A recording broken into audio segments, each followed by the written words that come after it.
Artists amaze me. Musical artists, any artist, I suppose, does, but a person who can play an instrument. I especially like the guitar, or yeah, I like the guitar.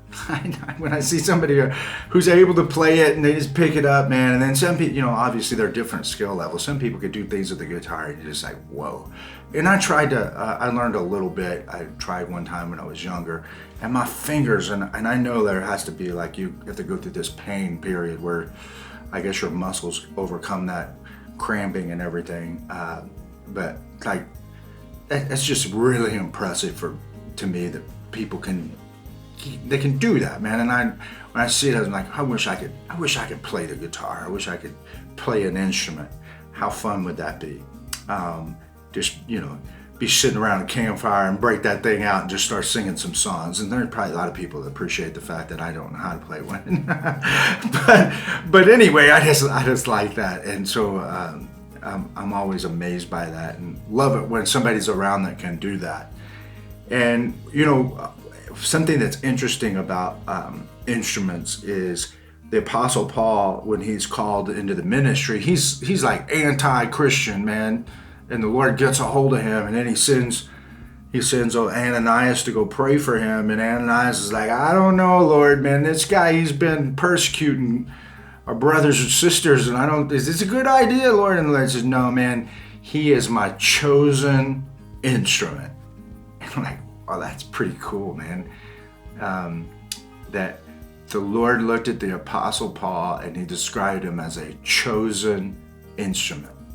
And that's what we are, man, in the kingdom. We're chosen instruments.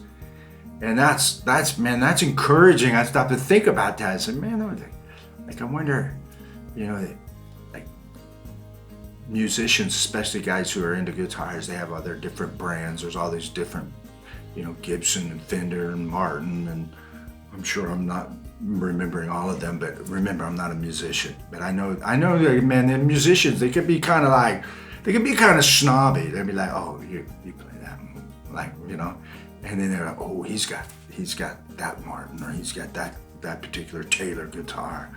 I'm like, oh, man. And I wonder if the Lord looks at me and I'm like a fine Taylor guitar. I hope so. And he enjoys playing me like that, man. That's awesome to think about. It's like the Lord looks at us like that, and we're chosen instruments, and we have different purposes, different sounds, for different parts in the symphony that he has going on here on the planet. And that really encourages me. That imagery encourages me to think about, and I hope it encourages you. But there's also another thing to think about, man. That instrument. If we're instruments, there are different musicians that can play that instrument, and the most dangerous one, that we have to worry about is ourselves. You take your instrument and play it and make the music that you want to make. And the second musician is the devil, man, evil.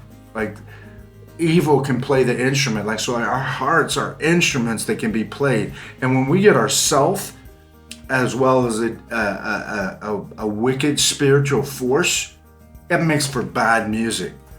And something that won't last. And so we need to understand, man, that we're chosen instruments of the Lord. And life sounds best, not only to us, but to those around us, when the Lord is the one strumming on the strings of our heart.